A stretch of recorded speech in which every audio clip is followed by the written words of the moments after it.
Well, I certainly think Trondheim is on the main stage of technology when it comes to the Nordics and potentially in certain fields. I think Trondheim really stands out.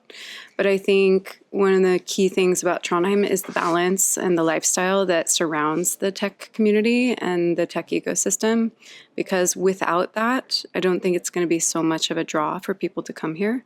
But you have such a great balance of like food, like the foodie culture, the cultural scene and music and entertainment.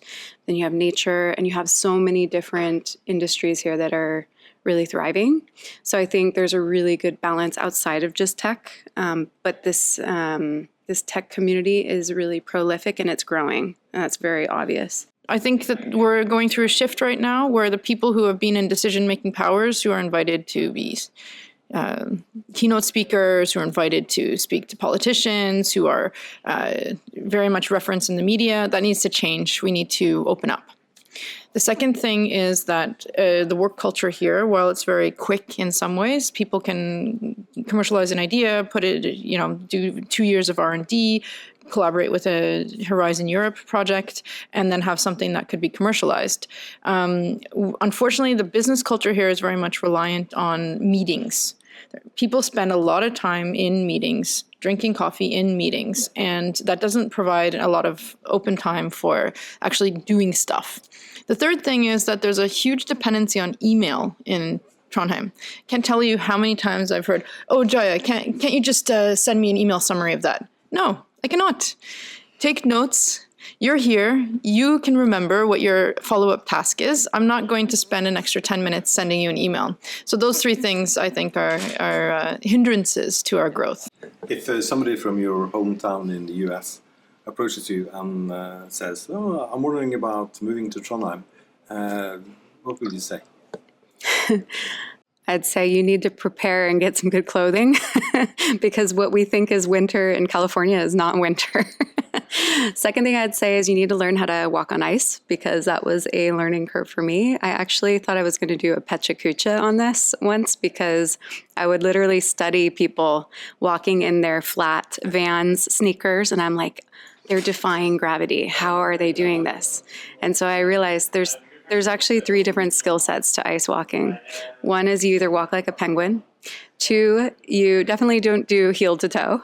And 3, you have to try to lean forward a little bit because otherwise you're definitely going to fall back and embarrass yourself. There's a fourth. You have to get rid of all your high heels, any work-related shoes that you're accustomed to wearing in other parts of the Western world. Yeah. They're staying in your closet.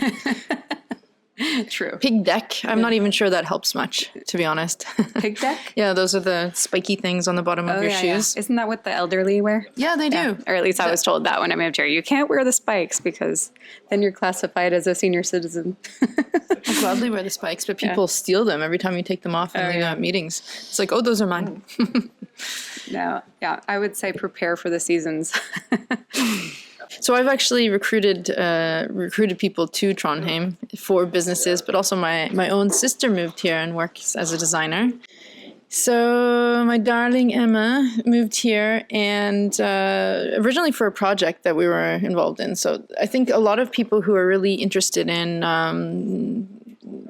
receiving a hypothesis, there's some options for how to actually solve the problem, and then you can actually quite quickly access funding to test out whether it's a pre-study or a 2-year study, test out how you would actually solve this problem. And at the time we were looking at city development, tourism, and attractive city, which has led into a lot of knowledge that we use now and work in Trondheim and the city brand.